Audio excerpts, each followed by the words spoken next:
أعوذ بالله من الشيطان الرجيم. بسم الله الرحمن الرحيم. والمحصنات من النساء إلا ما ملكت أيمانكم كتاب الله عليكم وأحل لكم ما وراء ذلكم أن تبتغوا بأموالكم محصنين غير مسافحين، فما استمتعتم به منهن فآتوهن أجورهن فريضة، ولا جناح عليكم فيما تراضيتم به من بعد الفريضة، إن الله كان عليما حكيما. ومن لم يستطع منكم طولا أن ينكح المحصنات المؤمنات فمما ملكت أيمانكم من فتياتكم المؤمنات، والله أعلم بإيمانكم بعضكم من بعض، فانكحوهن بإذن أهلهن وآتوهن أجورهن بالمعروف محصنات غير مسافحات ولا متخذات أخدان، فلا أحصن، فإن أتين بفاحشة فعليهن نصف ما على المحصنات من العذاب، ذلك لمن خشي العنة منكم، وأن تصبروا خير لكم، والله غفور رحيم. يريد الله ليبين لكم ويهديكم سنن الذين من قبلكم ويتوب عليكم،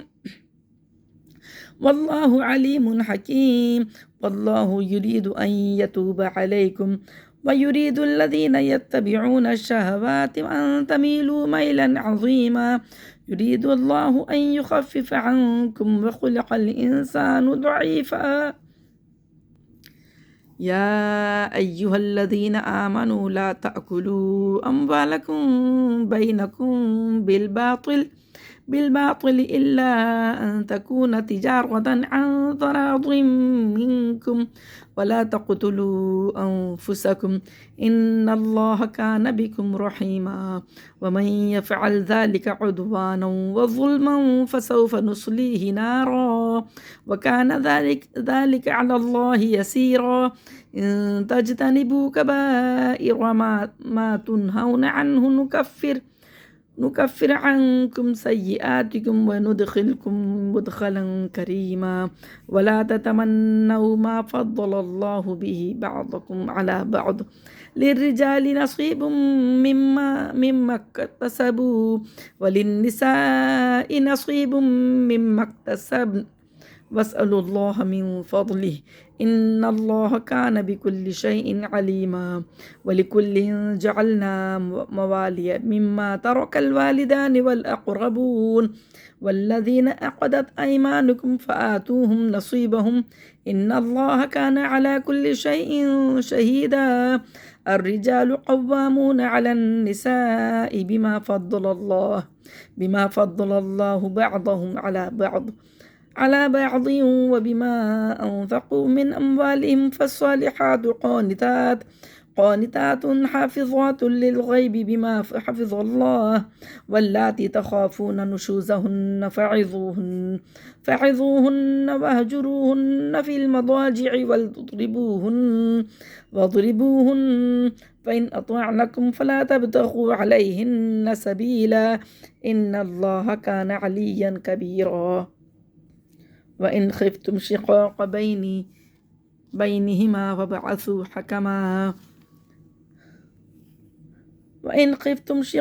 بينهما فابعثوا حكما من أهله وحكما من أهلها، إن يريدا إصلاحا يوفق الله بينهما، إن الله كان عليما خبيرا. واعبدوا الله ولا تشركوا به شيئا، وبالوالدين إحسانا، وبذي القربى واليتامى والمساكين والجار ذي القربى والجار الجنب والصاحب بالجنب بالجنب وابن السبيل وما ملكت أيمانكم إن الله لا يحب من كان مختالا فخورا الذين يبخلون ويأمرون الناس بالبخل ويكتمون ما آتاهم الله من فضله وأعتدنا للكافرين عذابا مهينا والذين ينفقون أموالهم رئاء الناس ولا يؤمنون بالله ولا باليوم الآخر ومن يكن الشيطان له قرينا فساء قرينا وماذا عليهم لو آمنوا بالله واليوم الآخر وأنفقوا مما رزقهم الله وكان الله بهم عليما إن الله لا يظلم مثقال ذرة وإن تكن حسنة يضاعفها ويؤتي من لدنه أجرا عظيما فكيف إذا جئنا من كل أمة بشهيد وجئنا بك هؤلاء شهيدا يومئذ يود الذين كفروا وعصوا الرسول لو تسوى بهم الأرض ولا يكتمون الله حديثا يا أيها الذين آمنوا لا تقربوا الصلاة وأنتم سكارى حتى تعلموا ما تقولون ولا جنبا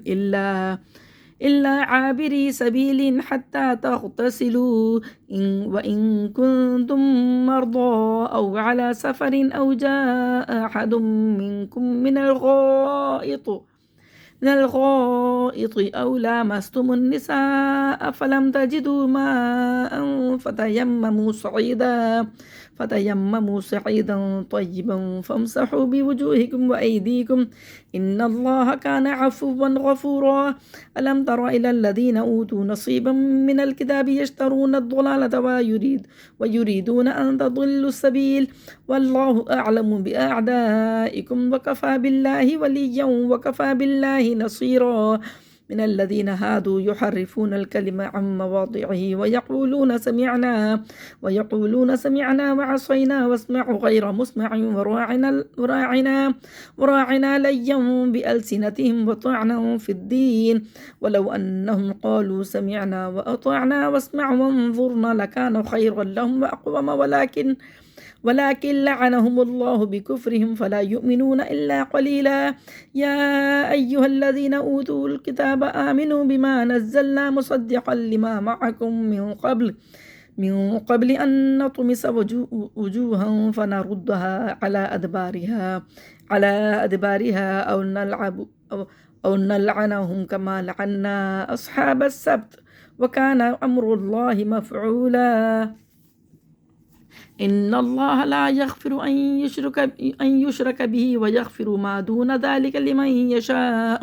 ومن يشرك بالله فقد افترى إثما عظيما ألم تر إلى الذين يزكون أنفسهم بل الله يزكي من يشاء ولا يظلمون فتيلا انظر كيف يفترون على الله الكذب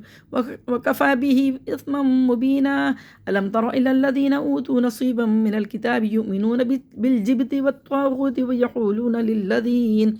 للذين كفروا هؤلاء أهدى من الذين آمنوا سبيلا أولئك الذين لعنهم الله ومن يلعن الله فلن تجد له نصيرا أم لهم نصيب من الملك فإذا لا يؤتون الناس نقيرا أم يحسدون الناس على ما آتاهم الله من فضله فقد آتينا آل إبراهيم الكتاب والحكمة وآتيناهم ملكا عظيما فمنهم من آمن به ومنهم من صد عنه وكفى بجهنم سعيرا إن الذين كفروا بآياتنا سوف نصليهم نارا كلما نضجت جلودهم بدلناهم جلودا غيرها ليذوقوا العذاب إن الله كان عزيزا حكيما والذين آمنوا وعملوا الصالحات سندخلهم جنات تجري من تحتها الأنهار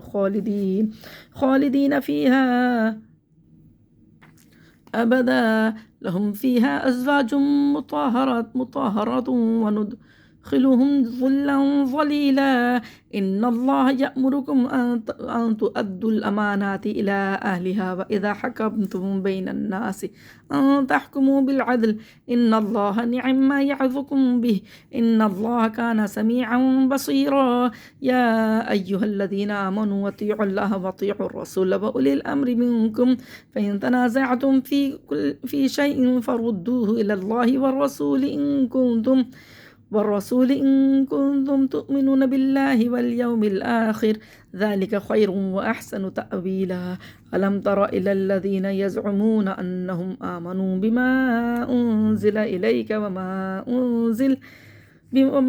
أنزل من قبلك يريدون أن يتحاكموا إلى الطاغوت وقد أمروا أن يكفروا به ويريد الشيطان أن يضلهم ضلالا بعيدا وإذا قيل لهم تعالوا إلى ما أنزل الله وإلى الرسول رأيت المنافقين يصدون عنك صدودا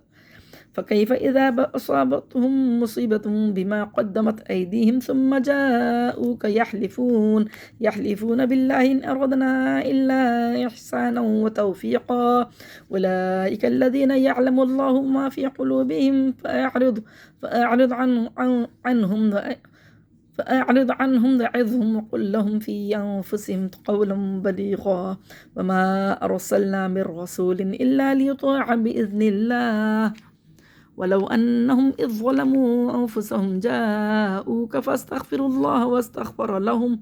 واستغفر لهم الرسول لوجدوا الله توابا رحيما فلا وربك لا يؤمنون حتى يحكموك فيما شجر بينهم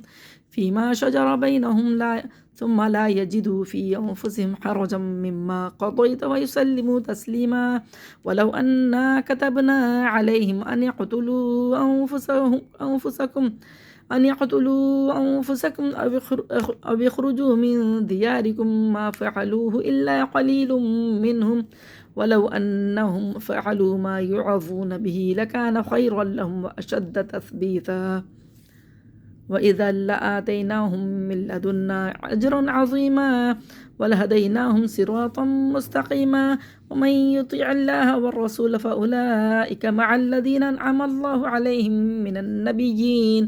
النبيين والصديقين والشهداء والصالحين وحسن أولئك رفيقا ذلك الفضل من الله وكفى بالله عليما يا أيها الذين آمنوا خذوا حذركم فانفروا ثبات أو انفروا جميعا وإن منكم لمن ليبطئن فإن أصابتكم مصيبة قالوا قد أنعم الله علي إذ لم أكن معهم شهيدا ولئن أصابكم فضل من الله ليقولن كأن لم تكن بينكم وبينهم مودة يا ليتني كنت معهم فأفوز فوزا عظيما فليقاتل في سبيل الله الذين يشرون الحياة الدنيا بالآخرة ومن يقاتل في سبيل الله فيقتل أو يغلب فسوف نؤتيه أجرا عظيما وما لكم لا تقاتلون في سبيل الله والمستضعفين من الرجال والنساء والولدان الذين يقولون ربنا أخرجنا من هذه القرية الظالم أهلها واجعل لنا من لدنك وليا واجعل لنا من لدنك نصيرا الذين آمنوا يقاتلون في سبيل الله والذين كفروا يقاتلون في سبيل الطاغوت فقاتلوا أولياء الشيطان إن كيد الشيطان كان ضعيفا ألم تر إلى الذين قيل لهم كفوا أيديكم وأقيموا الصلاة وآتوا الزكاة فلما كتب عليهم القتال إذا فريق منهم يخشون الناس كخشية الله أو أشد خشية وقالوا ربنا لما كتبت علينا القتال لولا أخرتنا إلى أجل قريب قل متاع الدنيا قليل والآخرة خير لمن اتقى ولا تظلمون فتيلا أينما تكونوا يدرككم الموت ولو كنتم في بروج مشيدة وإن تصبهم حسنة يقولوا هذه من عند الله من عند الله وإن تصبهم سيئة يقولوا هذه من عندك قل كل من عند الله فما لهؤلاء القوم لا يكادون يفقهون حديثا ما أصابك من حسنة فمن الله وما أصابك من سيئة فمن نفسك وأرسلناك للناس رسولا وكفى بالله شهيدا من يطيع الرسول فقد أطاع الله ومن تولى فما أرسلناك عليهم حفيظا ويقولون طاعة فإذا برزوا من عندك بيت طائفة منهم غير الذي تقول والله يكتب ما يبيتون فأعرض عنهم وتوكل على الله وكفى بالله وكيلا أفلا يتدبرون القرآن ولو كان من عند غير الله لوجدوا فيه اختلافا كثيرا وإذا جاءهم أمر من الأمن أو الخوف أذاعوا به ولو ردوه إلى الرسول وإلى أولي الأمر منهم لعلمه الذين يستنبطونه منهم ولولا فضل الله عليكم ورحمته لاتبعتم الشيطان إلا قليلا فقاتل في سبيل الله لا تكلف إلا نفسك وحرض المؤمنين عسى الله أن يكف بأس الذين كفروا والله أشد بأسا وأشد تنكيلا من يشفع شفاعة حسنة يكن له نصيب منها ومن يشفع شفاعة سيئة يكن له كفل منها وكان الله على كل شيء مقيتا وإذا حييتم بتحية فحيوا بأحسن منها أو ردوها إن الله كان على كل شيء حسيبا الله لا إله إلا هو لا يجمعنكم إلى يوم القيامة لا ريب فيه ومن أصدق من الله حديثا فما لكم في المنافقين فئتين والله أركسهم بما كسبوا أتريدون أن تهدوا من أضل الله ومن يضلل الله فلا تجد له سبيلا ودوا لو تكفرون كما كفروا فتكونون سواء فلا تتخذوا منهم أولياء حتى يهاجروا في سبيل الله فإن تولوا فخذوهم وقتلوهم حيث وجدتموهم ولا تتخذوا منهم وليا ولا نصيرا إلا الذين يصلون إلى قوم وبينهم ميثاق أو جاءوكم حصرت صدورهم أن يقاتلوكم أو يقاتلوا قومهم ولو شاء الله لسلطهم عليكم فلقاتلوكم فإن اعتزلوكم فلم يقاتلوكم وألقوا إليكم السلام فما جعل الله لكم عليهم سبيلا ستجدون آخرين يريدون أن يأمنوكم ويأمنوا قومهم كلما ردوا إلى الفتنة أركسوا فيها فإن لم يعتزلوكم ويلقوا إليكم السلام ويكفوا أيديهم فخذوهم وقتلوهم حيث ثقفتموهم وأولئك جعلنا لكم عليهم سلطانا مبينا وما كان لمؤمن أن يقتل مؤمنا إلا خطأ ومن قتل مؤمنا خطأ فتحرير رقبة مؤمنة ودية مسلمة إلى أهله إلا أن يصدقوا فإن كان من قوم عدو لكم وهو مؤمن فتحرير رقبة مؤمنة وإن كان من قوم بينكم وبينهم ميثاق فدية مسلمة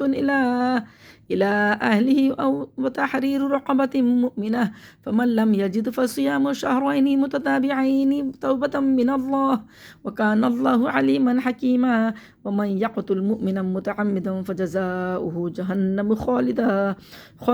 خالدا فيها وغضب الله عليه ولعنه وأعد له عذابا عظيما يا أيها الذين آمنوا إذا ضربتم في سبيل الله فتبينوا